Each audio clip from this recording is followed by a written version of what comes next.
बिस्मिल्लाहिर्रहमानिर्रहीम अस्सलाम वालेकुम। Welcome to this video.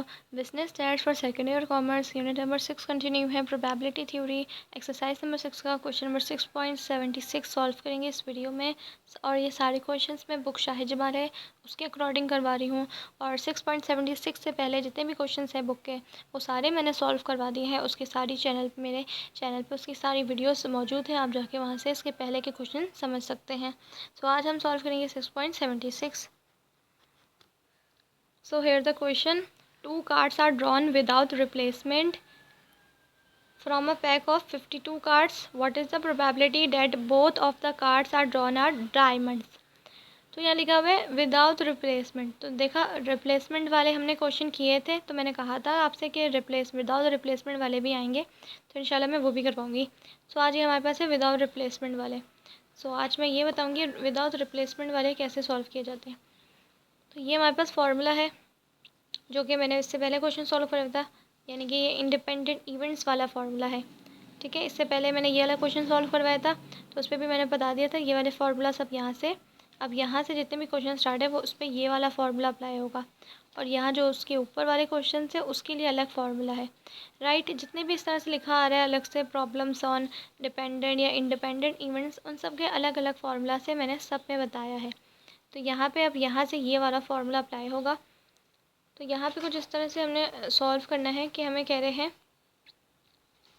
कि लिखा हुआ है टू कार्ड्स ड्रॉन हो रहे हैं विदाउट रिप्लेसमेंट और 52 कार्ड्स में से अब बताना है कि दोनों की प्रोबेबिलिटी क्या है अगर वो दोनों डायमंड्स हैं।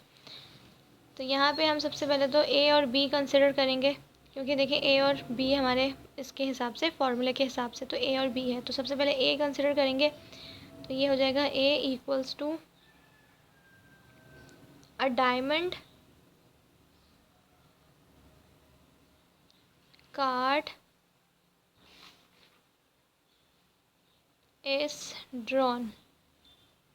जैसे कि हमने वो पहले वाला रिप्लेसमेंट वाला क्वेश्चन सॉल्व किया था उसमें भी जो लिखा था सेम मैं यहाँ भी वही लिख रही हूँ। ठीक है, सेम, क्योंकि वो भी डायमंड था ये भी डायमंड है, बस फार्मूला चेंज है, बाकी सेम वैसे ही है। तो लिखे अ diamond card is drawn in first attempt.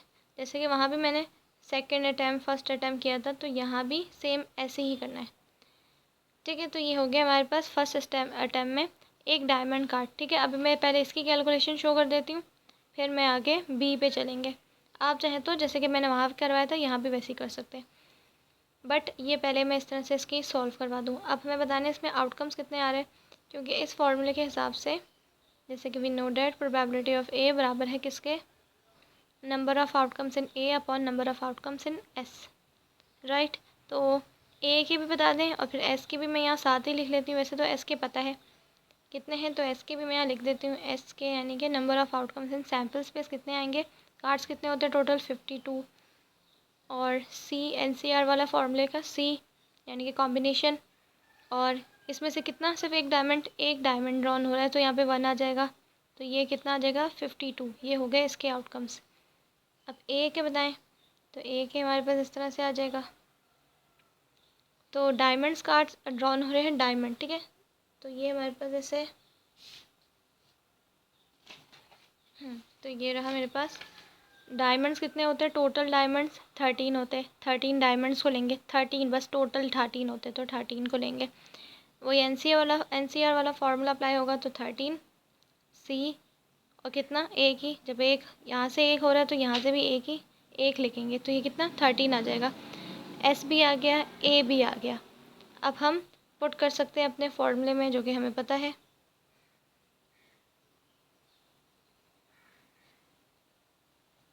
कितना आ जाएगा ये 13/52।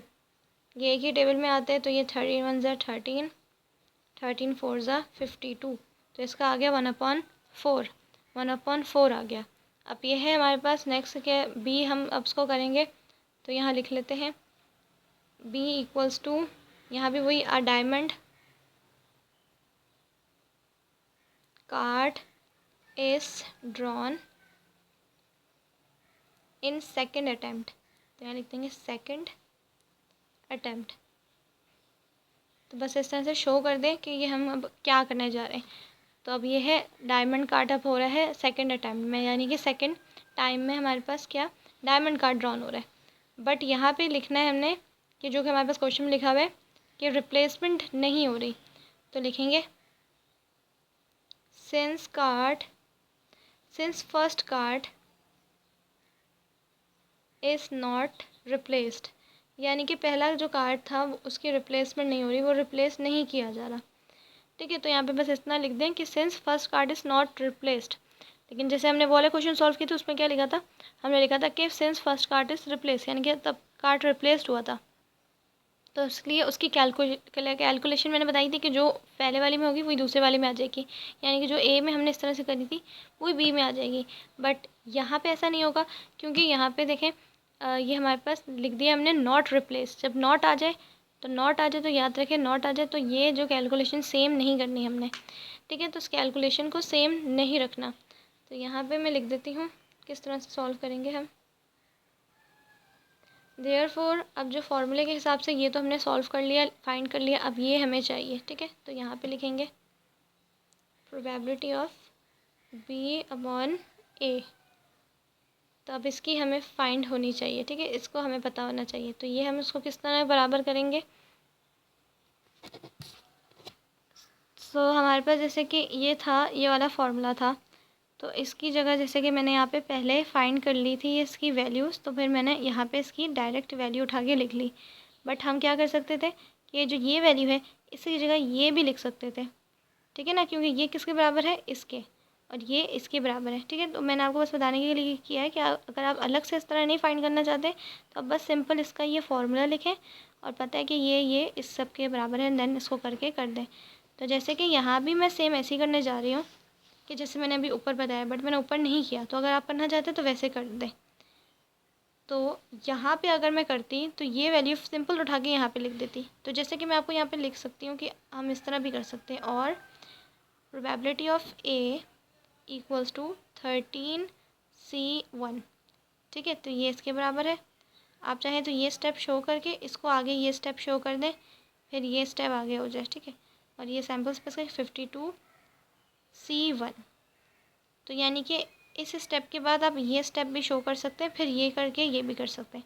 तो जैसे कि ये वाला स्टेप है, तो आप इस स्टेप को देखें तो मैं यहाँ पे ये वाला क्या स्टेप करने जा रही हूँ कि जब रिप्लेसमेंट हमारे पास नहीं लिखी, कि यहाँ पे नहीं हो रही कि फ़र्स्ट कार्ड हमारा रिप्लेस नहीं हुआ, तो हमें अपना जो सेकंड कार्ड है उसको रिप्लेस करना होगा, यानी कि उसकी थोड़ी वैल्यूज़ को चेंज करनी होगी, रिप्लेस करनी होगी। ठीक है, तो जैसे कि यहाँ पे 13C1 था, तो यहाँ पे हम कर देंगे 12C1। ठीक है, तो हमने क्या किया, चेंजेस कर दी थोड़ी सी। ठीक है, क्योंकि जब फर्स्ट कार्ड चेंज नहीं हुआ तो हमने दूसरा कार्ड अपनी तरफ से खुद चेंज कर दिया, तो ये मतलब है। तो जैसे कि यहाँ पे 13 था, हमने जब सॉल्व किया था 13C1 था, हमने नीचे कर दिया 12C1। और नेक्स्ट क्या हो जाएगा, आप चाहें तो इसकी अलग से इस तरह से वैल्यूज़ निकाल के लिख सकते हैं, क्योंकि 1 है तो आंसर हमारे पास 12 ही आएगा। और अपॉन में था 52C1, जैसे कि यहाँ पे 52 था, तो हम इसको कर देंगे 51C1। राइट, बस एक नंबर थोड़ा सा पीछे कर दिया, यानी कि कैंसिल कर दिया, 1 नंबर को लेस कर दिया हमने। तो इस तरह से आ जाएगा। इसका आंसर क्या आएगा, ऑब्वियसली 1 है तो ये 12 ही आ जाएगा, और नीचे से 52 की जगह 51 आ जाएगा। तो देखा, चेंजेस आ गई ना, वैल्यू हमारे पास थोड़ी चेंज आ गई, पहले कितनी थी और अब देखिए अब कितनी आ गई। तो क्या हुआ कि पहला कार्ड जब रिप्लेस नहीं हुआ तो हमने दूसरे कार्ड को रिप्लेस कर दिया, कि उसको थोड़ा सा चेंज कर दिया। तो ये आ गया हमारे पास 12/51।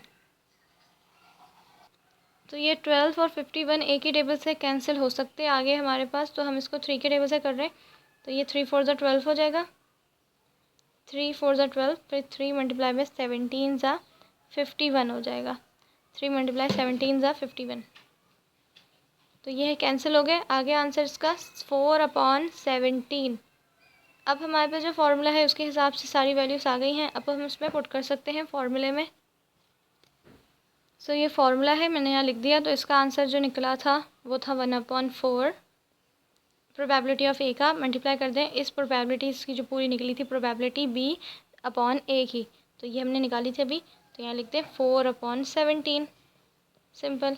अब यहाँ पे इसका आंसर आ जाएगा, क्रॉस मल्टीप्लिकेशन नहीं करनी, बीच में क्रॉस का साइन है बट क्रॉस मल्टीप्लिकेशन नहीं करनी, ये मल्टीप्लाई का साइन है तो सामने सामने वैल्यूज़ को मल्टीप्लाई कर दें। 1 4 ज़ा 4 हो जाएगा, 1 4 ज़ा 4 और ये 4 17 ज़ा 68, 4 17 ज़ा 68 हो जाएगा। इसको और आगे कैंसिल कर सकते हैं हम, क्योंकि देखिए ये इवन नंबर से 4 और 8, तो 4 के टेबल से कर सकते हैं। 4 1 ज़ा 4 और ये 4 17 ज़ा 68, 4 17 ज़ा 68, तो इसका आंसर आ गया 1/17। बस ये और आगे कैंसिल नहीं हो सकता, बस इसका आंसर यहीं तक है। तो हमारे पास जो इंटरसेक्शन आ रहा है, यानी कि probability of A and B आ रहा है, वो कितना है, यानी कि 1/17 है। और ये 1/17 क्या है, बोथ डायमंड्स, यानी कि वो जो कह रहे थे कि 2 कार्ड्स हमारे पास ड्रॉन हुए हैं, वो दोनों के दोनों क्या है, डायमंड्स है।